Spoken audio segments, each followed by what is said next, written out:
Gracias por su preferencia y continuar junto a nosotros en la primera emisión de Informa TVX. Nos encontramos en el segmento de entrevista lunes 19 de junio, como lo he anticipado. El tema que vamos a desarrollar en los próximos minutos, hablaremos de las prácticas anticompetitivas, la resolución del caso de las harineras. Ya están conmigo Francisco Díaz, superintendente de competencia. Bienvenido, superintendente, a Informa TVX. Es un gusto volver a encontrarnos. Gracias, para nosotros también es un gusto estar aquí con ustedes, con su teleaudiencia, siempre dispuestos a informar sobre la temática de la competencia en El Salvador. Gracias a usted por tomar la invitación. También nos acompaña Aldo Cader, intendente de investigación de la Superintendencia de Competencia. Bienvenido, Aldo. Buenas tardes, muchas gracias por la invitación y para nosotros siempre es un gusto hablar de derecho de competencia. Excelente, gracias por estar con nosotros y vamos a desarrollar en estos minutos un poco el caso de las harineras para que lo conozcan nuestros amigos y amigas de la audiencia. Seguramente lo habrán escuchado por la divulgación que hizo la Superintendencia de Competencia hace algunas semanas, pero creo que es importante poner algún detalle, alguna minuciosidad de los acontecimientos que se vienen dando de un caso generado desde el año 2008. Y empecemos con esto, superintendente. ¿Cómo identificó la Superintendencia de Competencia el acuerdo que existía entre Molsa y Ariza?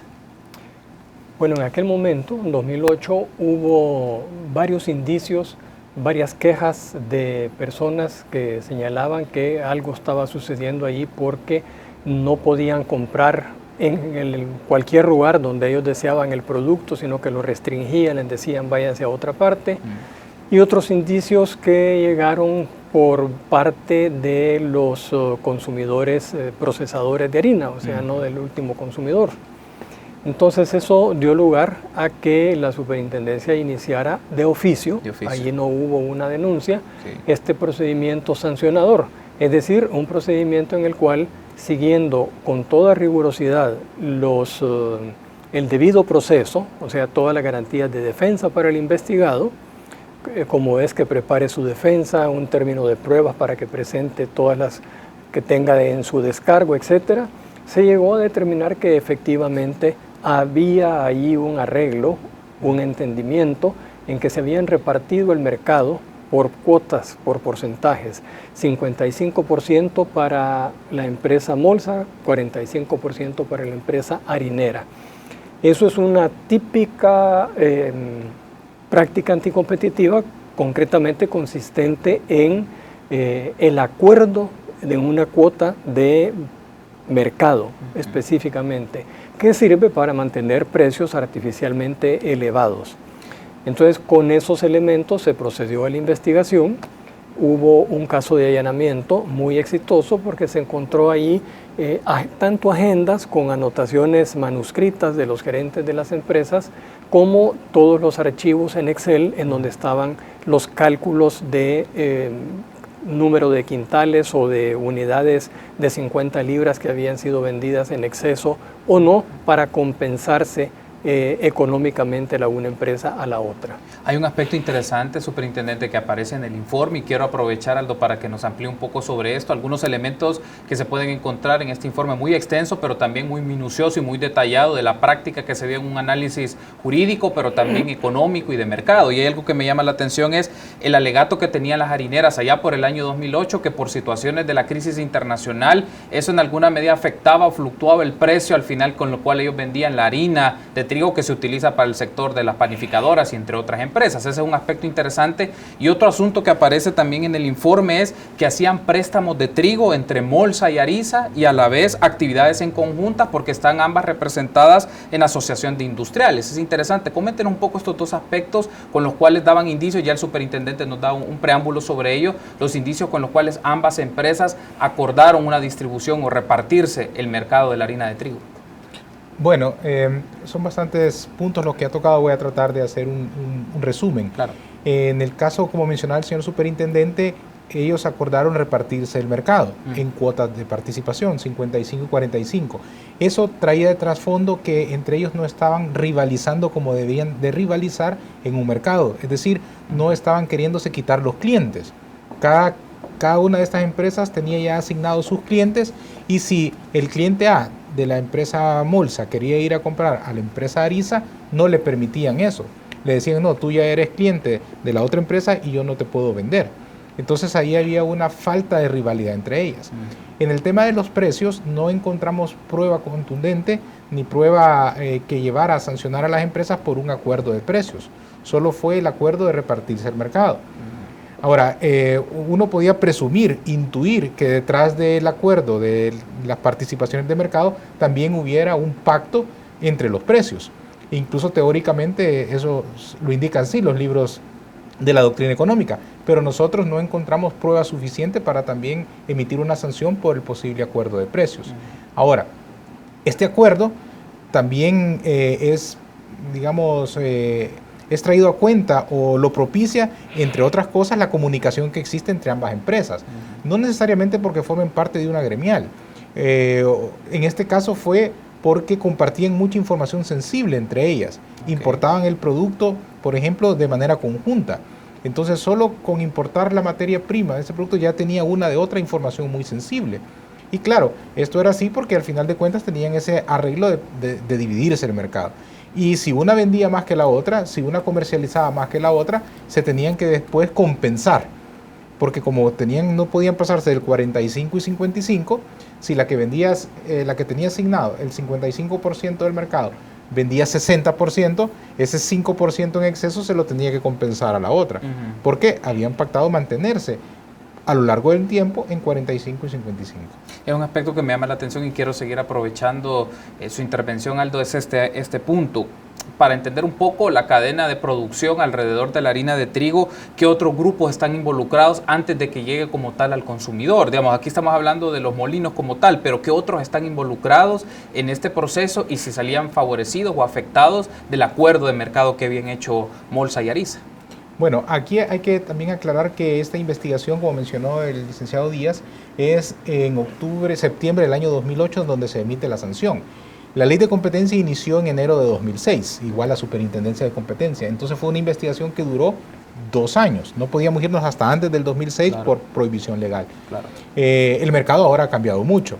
En esa época entonces que se encuentra que hay un acuerdo entre competidores, lo que pudimos analizar es que salía afectado no solo los distribuidores mayoristas del producto de la harina, sino que también el consumidor final. Porque muchos de estos distribuidores mayoristas van a querer comprar la harina a un precio determinado, vendérselo a la panadería, al que hace pan francés, al que hace pan dulce, y el que genera el pan al consumidor final. Pero si había un precio artificial producto de este cartel, porque las empresas no se robaban los clientes, entonces ya había un sobreprecio que lo pagaba aquel gran distribuidor que quería ir a comprar ese insumo. Al vendérselo a la panadería ya iba con ese sobreprecio y obviamente el consumidor recibía un producto con un precio inflado. Superintendente, sí. Sí, yo quisiera volver un poquitito sobre la cuestión del precio. Como ha dicho el licenciado Kader, no se encontró allí la prueba suficiente para sancionar también por el manejo de los precios. Pero ningún acuerdo entre competidores tiene sentido si no es precisamente para manipular sobre el precio y obtener así unas ganancias excesivas por encima de lo que razonablemente cualquier empresa puede o debe ganar. De hecho, una parte de la sanción consistió en que las dos empresas tenían que informarle durante 3 años a la superintendencia de sus movimientos de compra, de sus movimientos de actividad, y se pudo constatar durante esos 3 años que mantenían un precio determinado, debe haber estado en los $19 aproximadamente. Entonces se hizo una estimación, literalmente una estimación econométrica, calculando cuál era el costo de producción para un tercer agente de ingenio de harinas, de transformación pues del trigo en harina, hipotético que se dice en esta materia. Sin embargo, eso fue confirmado porque poco después entraron al mercado otros 2 competidores, que por cierto uno de ellos tuvo que salir, Comerco, creo que se llama, una marca hondureña que traía harinas León, y entró también Gumarsal. Entonces se notó que hubo un descenso en los precios que llegó hasta la mitad del que tenían antes, o sea, bajó como hasta $11 aproximadamente. Esto aunque no se verificó, ya vino a confirmar la estimación que se había hecho de que había un sobreprecio calculado en un 22% sobre un precio que ya dejaba o ya debía dejar a las empresas un margen razonable de ganancia.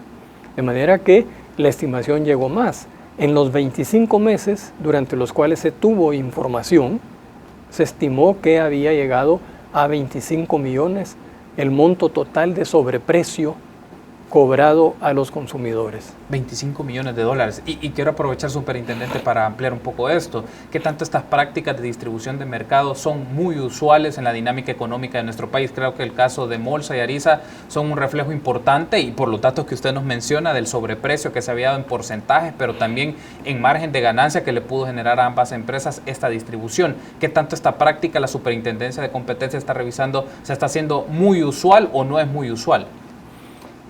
Mire, no podemos afirmar precisamente en términos de frecuencia qué empresas, cuántas empresas, etcétera, tienen acuerdos entre competidores, pero sí le puedo decir que el número de procedimientos sancionadores que ha llevado la superintendencia por prácticas anticompetitivas es elevado, es bastante significativo.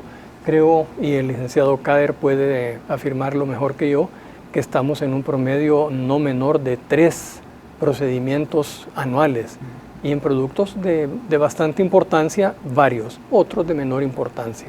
Quiero aprovechar entonces de esta mención, ¿con qué frecuencia, o tal vez no sé si el dato está preciso, pero en qué áreas ustedes están identificando este tipo de prácticas anticompetitivas? ¿Qué áreas? Porque creo que es importante que los consumidores y consumidoras lo conozcan un poco y también sepan con claridad cómo se manejan algunas actividades económicas que van o que vulneran la ley de competencia.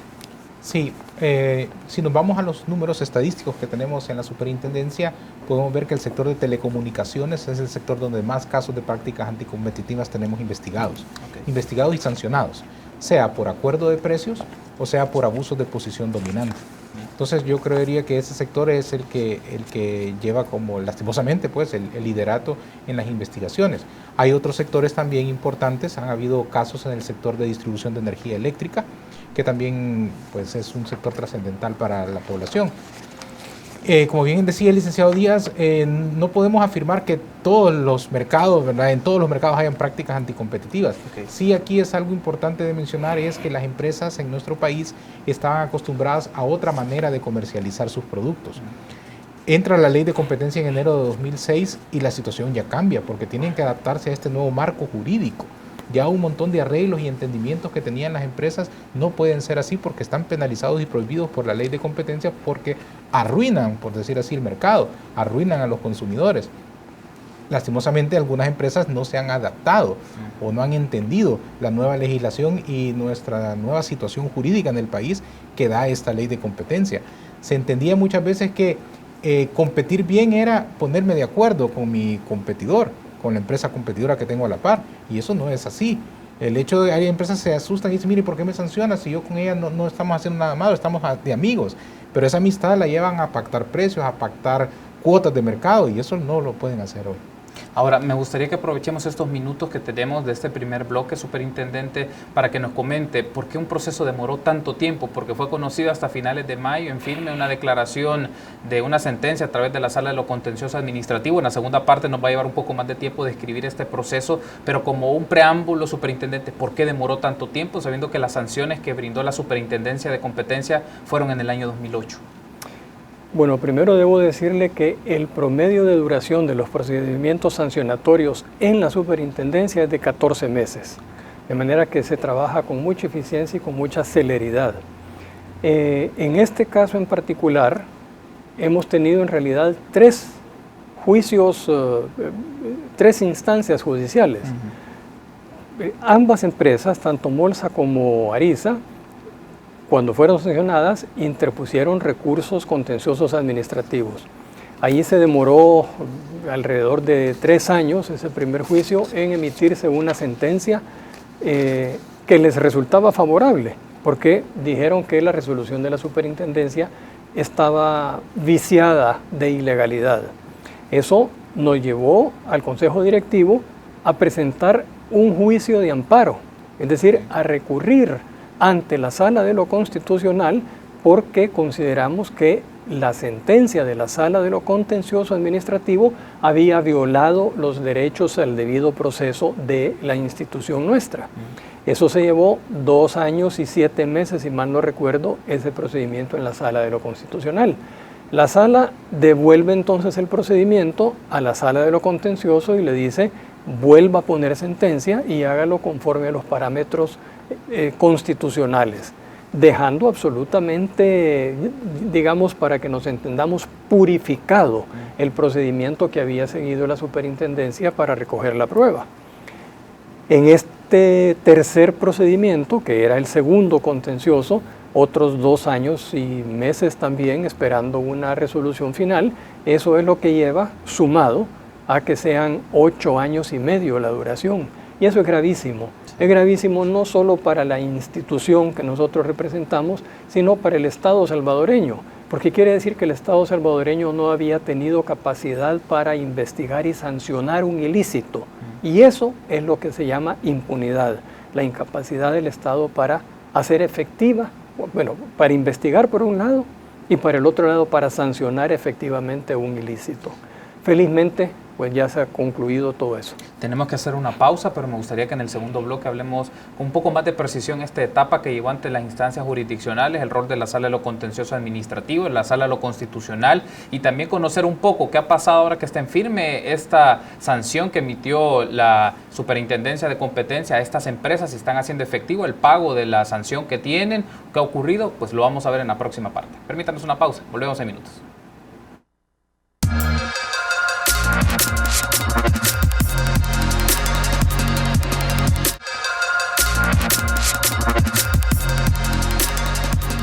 Gracias por continuar junto a nosotros en la primera emisión de Informa TVX. En esta mediodía estamos platicando con Francisco Díaz, superintendente de competencia, y Aldo Cader, intendente de investigación.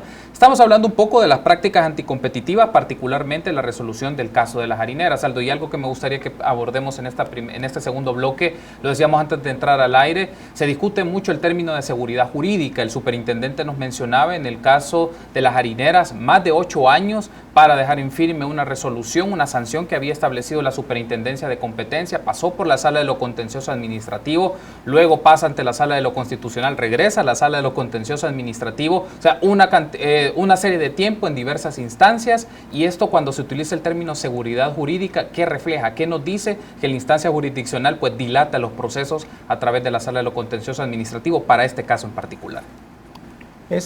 Realmente es a veces lastimoso y lamentable que en sede judicial los asuntos se tarden tanto tiempo. Nosotros siempre reconocemos el derecho que tienen las empresas de impugnar nuestras resoluciones ante la sede judicial, la Sala de lo Contencioso Administrativo o la Sala de lo Constitucional. Ese es un derecho que tienen, que se revise judicialmente la decisión que ha adoptado la Superintendencia de Competencia. El problema ha sido que históricamente, desde que la Superintendencia inició labores, los juicios contenciosos se están tardando demasiado tiempo. Y no solo eso, sino además la mayoría de ellos se suspende y se congela lo actuado por la Superintendencia de Competencia mientras se resuelve el proceso contencioso. Entonces eso realmente paraliza nuestras acciones, y si el proceso contencioso dura 5 años, 7 años, 8 años, pues la situación es lamentable. Tenemos algunos procesos como el de la sanción que se dio a las empresas de hidrocarburos, a 2 gasolineras. Está detenido en la Sala de lo Contencioso desde el año 2007, principios de 2008. Entonces ese es el verdadero problema. Ahora estamos viendo con buenos ojos cómo la nueva conformación de la Sala de lo Contencioso Administrativo está dando señales de estar actuando con mayor celeridad y depurando de una manera mejor los procesos. Ya no se dan tantas estas paralizaciones automáticas a las decisiones de las autoridades administrativas, sino que se analizan como debe de ser conforme a la ley, y si hay indicios de que la autoridad administrativa ha actuado de una manera ilegal, congelan las decisiones. Pero si no, el juicio contencioso se desarrolla y la autoridad administrativa puede ejecutar sus decisiones. ¿Qué opina usted, superintendente, de esta idea que afecta mucho en el proceder de la Sala de lo Contencioso Administrativo? A su criterio, ¿es un tema de configuración? ¿Quiénes están en la Sala de lo Contencioso Administrativo? ¿O la cantidad de demanda que tienen de diferentes instancias, de privados o del mismo Estado? ¿Qué considera usted que afecta la dilatación en la toma de decisiones y emitir sentencias? Los 2 factores que usted ha mencionado son importantes. Primero, el estructural es precisamente que en El Salvador, y eso es una cosa excepcional, la única instancia contencioso-administrativa es la Sala de lo Contencioso, parte de la Corte Suprema de Justicia. O sea, aquí no encuentra ni juzgados de primera instancia, ni cámaras de segunda instancia, sino que hay un único tribunal en donde van desde recursos de cosas fuertes, importantes, multas por impuestos no pagados, por ejemplo, millonarias, o multas como estas impuestas por la superintendencia también millonarias, hasta el más pequeño reclamo que pueda caer por ahí por una decisión de un director o de lo más pequeño. Entonces esto recarga enormemente el trabajo de la sala. Pero la conformación es muy importante también. La conformación actual, por ejemplo, de la sala nos está mostrando unos criterios mucho más apegados al espíritu de la Constitución y de la ley, como explicaba el licenciado Cáceres.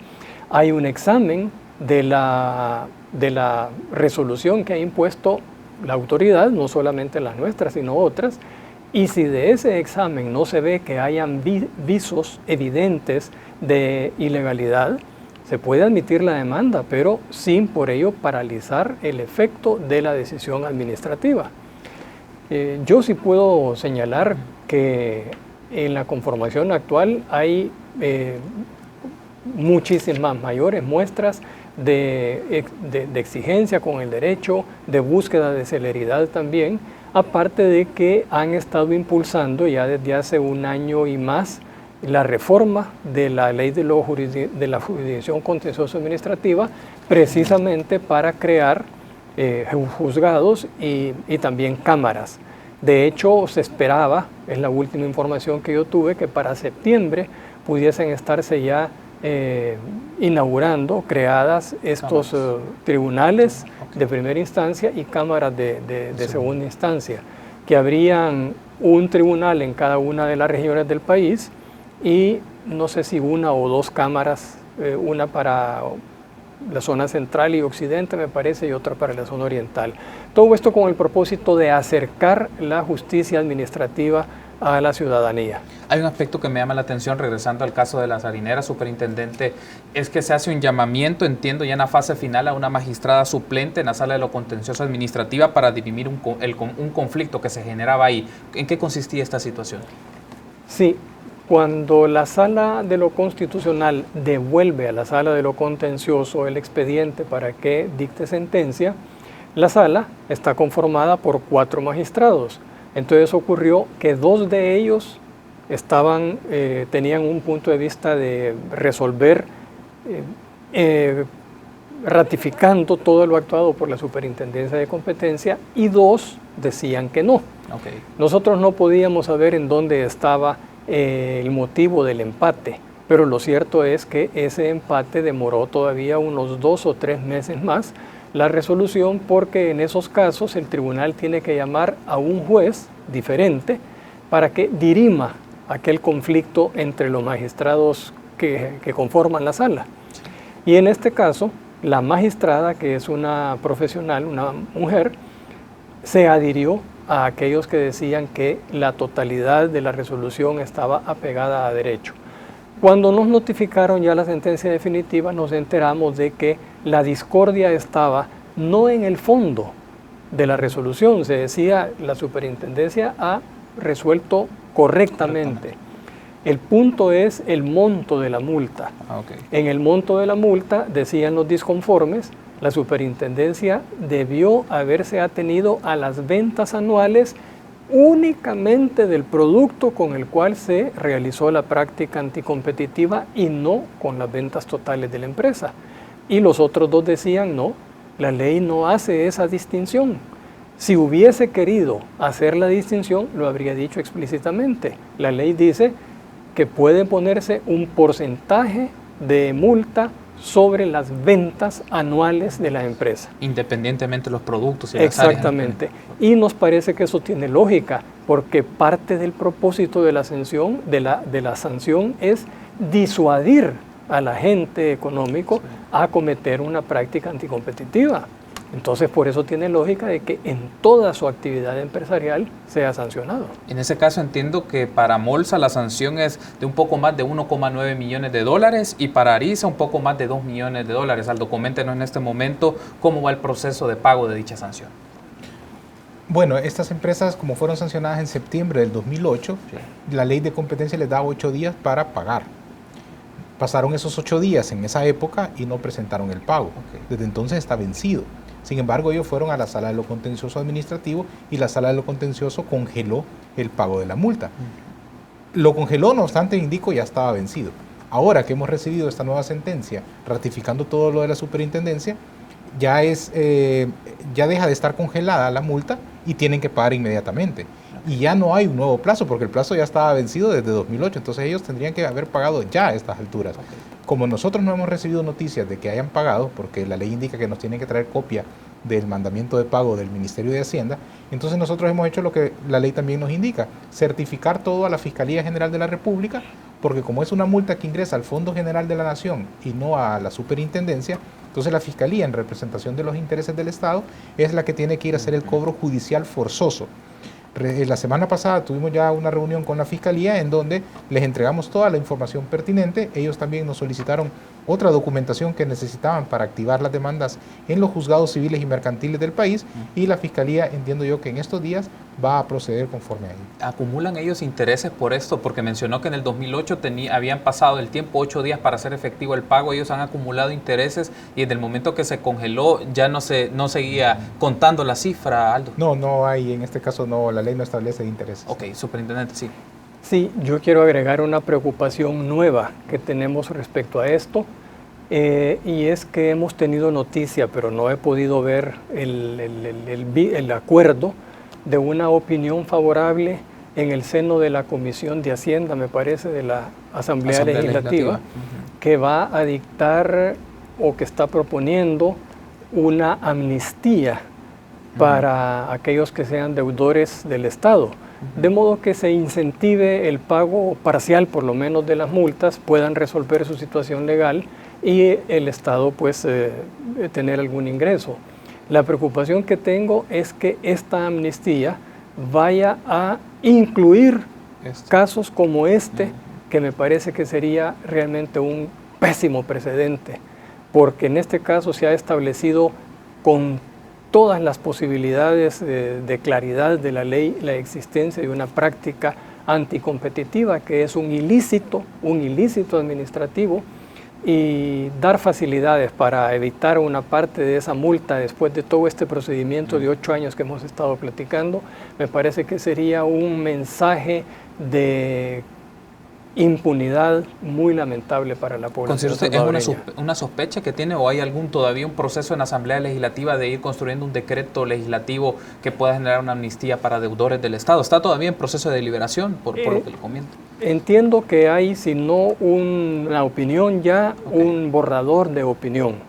Estas cosas no son del conocimiento oficial, público, pero se conocen en el seno de la Asamblea y llegan a través de los mismos medios de comunicación y de distintas personas, pero por eso lo he planteado con mucha reserva, expresando que es una preocupación, que si esto estuviese incluyendo situaciones como la nuestra, estaría mandándose un mensaje muy negativo al país. Vamos a aprovechar la mención que usted ha hecho cuando tengamos diputados y diputadas de la Comisión de Hacienda justamente para hacer este interrogante, porque coincido mucho con usted esta idea, hacer un tipo de amnistía a deudores del Estado, considerando que el Ministerio de Hacienda está solicitando agilizar los procesos de cobro y que tenía esta pregunta también, Aldo, este tipo de empresas que tienen que hacer efectivo un pago, que estamos hablando de casi 4 millones de dólares, sumando el caso de Molsa y de Ariza, pueden apegarse al tema de dilatar los cobros o acudir a una instancia jurisdiccional para hacer un proceso de pago bastante lento. ¿Es posible que ellos puedan acudir a esto como una posibilidad? Ahora ya no, es decir, la posibilidad que tenían la votaron precisamente demandándonos en el proceso contencioso administrativo. Ahora que ya salimos de eso, está en manos de la Fiscalía iniciar el proceso judicial de cobro forzoso. Claro, como es un proceso judicial de cobro forzoso, siempre los abogados de las empresas van a ver qué rascar, ¿verdad?, qué incidente sacar, aunque ya el juzgado solo sea una actuación meramente material, de ir a embargar un bien y cobrarlo de manera ir a embargar el bien, venderlo y de ahí hacer el cobro coactivo. Pero lastimosamente a veces las leyes permiten que las empresas, en este caso las empresas demandadas, puedan obtener ahí algún incidente que haga dilatar el cobro coactivo de parte de las empresas. Lastimosamente también hay que decirlo, muchas veces los jueces, cuando la Fiscalía presenta las denuncias, los jueces le buscan cosas extremadamente formales a las denuncias de la Fiscalía y les hacen miles de prevenciones y entonces el cobro forzoso de la Fiscalía nunca avanza. ¿Les preocupa a ustedes que en la instancia judicial se dilate mucho esto con lo lo que acaba de mencionar? Eso para nosotros es importante que se hagan cobros rápidos, como bien decía el señor superintendente, porque es el efecto disuasivo para que las empresas no vuelvan a cometer prácticas anticompetitivas. Cuando ya sale de su bolsillo una multa millonaria por un ilícito administrativo, pues ya lo van a pensar dos veces en volverlo a hacer. Quiero aprovechar, estamos por cerrar la entrevista, pero quiero aprovecharme de un apoyo que hicimos de una entrevista a la defensora del consumidor, Yancy Urbina, que estuvo con nosotros hace 2 semanas, y ella nos dio una idea muy interesante que genera una sospecha y que también hace mención a la Superintendencia de Competencia y su rol es ante una preocupación de sospechas de acuerdos entre las empresas telefónicas de aumentar cobros derivados de la contribución especial. Quiero que veamos el siguiente clip de la entrevista y luego regresamos para tener los comentarios de nuestros invitados. Veamos. Usted recordará que hace unos meses, un poco más de un año, cuando entró en vigencia la contribución especial para la seguridad, todas las compañías de telefonía prácticamente acordaron subir, cobrar 25 centavos, ¿no? Incrementar en la denominación, todos, las denominaciones de venta que antes eran de $1, le incrementaron. Entonces, esta práctica, nosotros también le enviamos como un informe, lo que teníamos a la Superintendencia de Competencia, porque nos parece que también hay que investigar si frente a ese tipo de prácticas estamos ante un acuerdo entre competidores, ¿verdad?, que es perjudicial para los consumidores. De hecho, a nosotros nos dio mucha alegría recibir una notificación de parte de la Superintendencia de Competencia que efectivamente está investigando el caso. O sea, hay una investigación a profundidad al estilo de las investigaciones de la Superintendencia, que son de una gran profundidad y una gran calidad técnica, ¿verdad?, para indagar si es efectivamente ocurrió ese acuerdo entre competidores. Ahí teníamos entonces declaraciones de Yancy Urbina, defensora de los consumidores, y hace una mención que hay una sospecha ante la Superintendencia de Competencia de un acuerdo entre las empresas telefónicas de cobros derivados de la contribución especial. Superintendente, ¿es así lo que nos menciona Yancy Urbina? Sí, efectivamente. Cuando entró en vigencia esta contribución especial, ocurrió lo que ella menciona, y por cierto que distintas instancias del Estado se dirigieron a nosotros porque les parecía que la institución competente para analizar el caso éramos nosotros, y efectivamente. Pero yo ahí prefiero cederle la palabra al licenciado Cáceres, que está directamente involucrado en esta y en otras investigaciones, para que nos amplíe. Perfecto, sí. Como bien mencionaba la Defensora del Consumidor, nosotros recibimos ese insumo de la Defensoría, además también insumos de la CIGET, del Ministerio de Hacienda, y a partir de todo este cúmulo de insumos encontramos indicios de posibles acuerdos entre competidores en 4 empresas de telefonía que habrían subido sus precios de manera entró en vigencia esta contribución especial.